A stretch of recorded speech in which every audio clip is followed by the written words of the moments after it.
Clemson on the road at Texas, headed to Austin. 11.5-point favorite are the Longhorns. Over-under is set at 51.5. Texas obviously coming off the loss there to Georgia in the SEC championship, heartbreaker style overtime. Clemson put together a heartbreaker of their own and were able to kick a field goal at the last second to beat SMU, who staged their own comeback in that football game. I'll cut right to the point because we broke this game down earlier this week, and if you guys missed it, feel free to go and check that out. We had put together all the stats and things, and I'll put some of that stuff on your screen now so that you can look at it at your leisure there. But can this Texas offense open it up a bit against this Clemson defense, Mason? I think that's one of the biggest questions. Texas offense has been in a bit of a slump if you really kind of look at it. Going back to the Texas A&M game, scored 0 points in the second half of that one, only scored 19 against Georgia, played Georgia twice this year, and it scored 34 points total in those games. So I feel like the question has to be asked, is this Texas offense going to be more like what we saw in the beginning of the season, or is it going to be more like what we've seen here coming in late? Because when we start talking playoffs and things like that, you typically really, doesn't matter what sport it is, you ask who's coming in hot, who's coming in playing winning football, and I haven't seen Texas really doing that here lately. We've seen some close games with some pretty average competition that Texas has faced off against this year.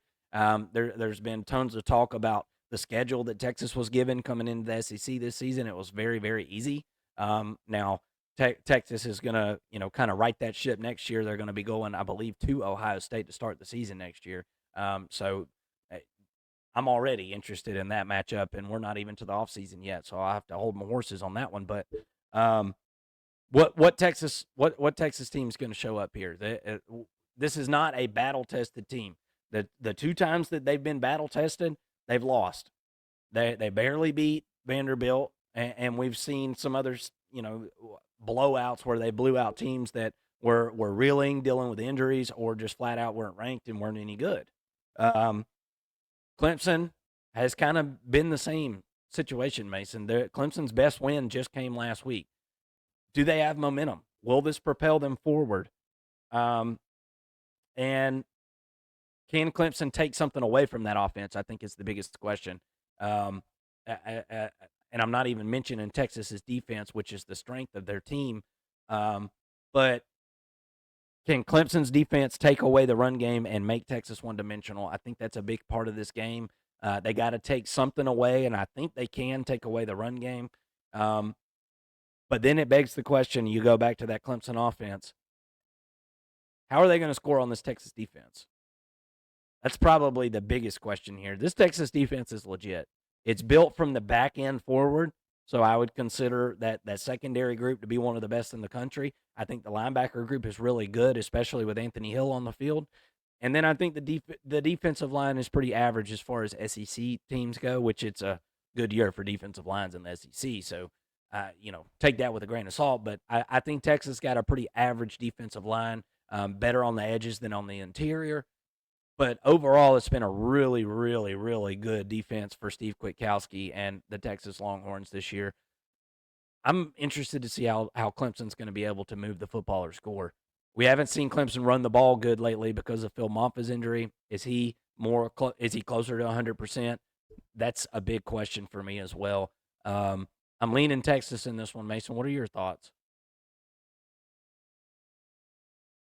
Hey, I think you're muted. Sorry about that. I completely agree with you, Mark. Looking at Texas's defense, this is a defensive-led program. I mean, without a doubt. They don't – I feel like Texas doesn't get talked about as far as their defense like we talk about Ohio State, like we talk about Tennessee and some pockets of the country, I guess. But they are every bit as good, in my opinion. And it really – and we were talking about this the other day, Mark, but when you look at at Texas's defensive backs, that's been the most impressive group for this unit, and it's because we had a lot of questions going into the season because they were losing a lot. They were bringing in a lot of transfers. Andrew Makuba comes in, a couple of others come in.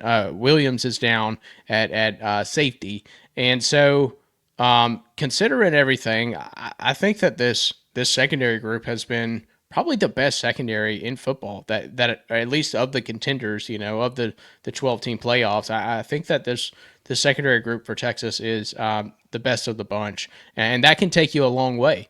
Going up against Clemson, I really feel like Clemson is going to struggle to the tune of like not scoring a touchdown this entire game.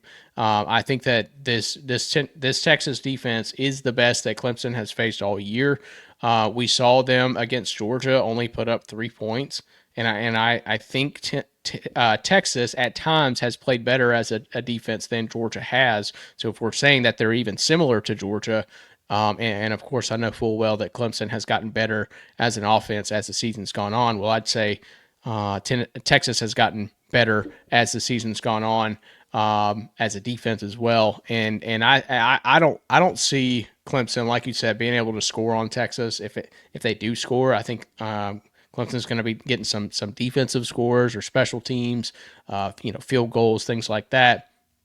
I got Clemson putting up a goose egg in this one as far as touchdowns go. I'm not saying it's going to be a complete shutout, but I don't think this offense has the firepower to score on Texas, and especially at Texas. I think that this is going to be the home game that Texas fans wish the Georgia game was. This is the one that they come out and win and throttle the opponent. I like Texas in this one pretty big. I would actually take Texas at the minus 11.5 in this one. I'm interested to see kind of what, and let me get on the right comment here. I'm interested to see what Texas's thought process is. Are they able to come out here and treat this like a business move, right? Are they able to come out here and be motivated and block out the noise? This is a prideful bunch we're talking about here, and there are a lot about. It seems like a lot of outside noise kind of influences this team, Mason. I I still see a lot of Texas fans complaining about refing in the SEC championship game, and it was the same complaint the last time the game before that they lost. Can Texas own up? That's kind of where I'm at. Like, you need to clear all your head mentally about, you know, so and so a ref don't want you to win a game or whatever. That was a bunch of bullcrap. I mean, y'all can read the comment on the screen here. It's one thing that I will take away from it. It says Texas play calling in the red zone is horrible. Well, here's my thoughts. When you can't run the ball, it makes the red zone a lot harder. Mm-hmm. And Texas has ran the ball for less than 100 yards against Georgia in both games that they've played them combined.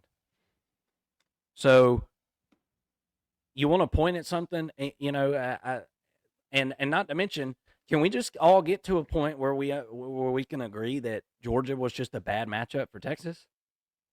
I mean, we talked about this on the phone this week. I mean, Ole Miss is a bad matchup for Georgia. We saw that earlier this year, and we talked about it on the phone. If Georgia and Ole Miss played again, I don't know that Georgia would be able to beat Ole Miss if they played again. I don't know that that's the case. I think it's a bad matchup. Would it be closer? Maybe, probably. I don't know. But could it be worse? Maybe, possibly. I don't know. But you know, Georgia was a bad matchup for Texas, and the refs don't call any game perfect, right? There was definitely missed calls, but they missed calls against Texas. Texas has played really undisciplined here of late. Lots of penalties, right? Lots and lots of penalties. You can go back to the Texas A&M game. There was penalties that cost this team.